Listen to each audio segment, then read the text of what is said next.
ابتدا ہے رب جلیل کے نام سے جو ہماری شہرک سے بھی زیادہ قریب ہے۔ یہ سورج یہ ستاروں کا جہاں کوئی نہیں دے گا، یہ سورج یہ ستاروں کا جہاں کوئی نہیں دے گا، زمین کھوئی تو تمہیں امان کوئی نہیں دے گا، یہ وطن مٹ گیا تو تم بھی مٹ جاؤ گے نادانو، اسی کو زندگی سمجھو اسی کو زندگی مانو۔ پاکستان سے باہر تمہارا کچھ نہیں رکھا یارو، پاکستان سے باہر ہمارا کچھ نہیں رکھا یارو۔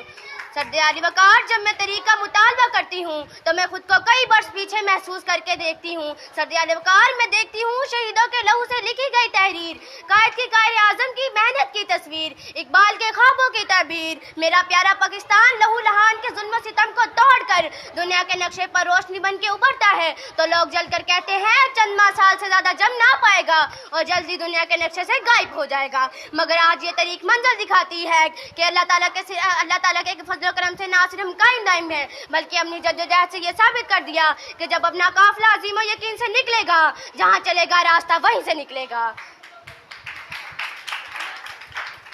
سرد علی وقار ہم ہر قدم پہ ثابت قدم رہیں گے، ہم ترقی کی منازل طے کرتے آگے آگے اور آگے چلیں گے، ہم اپنی جرت اور بہادری سے سلطان حیدر ٹیپو بنے، ہم فروغ کی الکار بنے، ہم ولید کی تلوار بنے، ہم شاعری میں شہرازی بنے، ہم نغمہ گیری میں فردوسی، ہم ساز بنے تو بلے شاہ، ہم سوز بنے تو وارث شاہ، ہم عقل بنے تو شاہ لطیف، ہم کرکٹ کے میدان میں عمران خان بنے، ہم تعلیم کے میدان میں سر سید احمد خان بنے، جب بات آئی ملک کی سلامتی کی تو ہم میجر عزیز بھٹی میجر طفیل بنے، ہم انسانیت کی خدمت کے لیے عبدالستاریدی بنے، ہم دشمن کی ایک للکار بنے، ہم نے دہشت گردی کا جڑ سے خاتمہ کر دیا اور میں دشمن کو یہ پیغام دے دی ہوں ہم وہ قوم ہے جو جڑ سے جبڑ مٹاتی ہے، ظلم کو مار بھگاتی ہے، ہم تیغ سے کب گھبراتے ہیں، اقبال نے بھی فرمایا ہم توپ سے بلٹ جاتے ہیں، ہم توپ سے بلٹ جاتے ہیں۔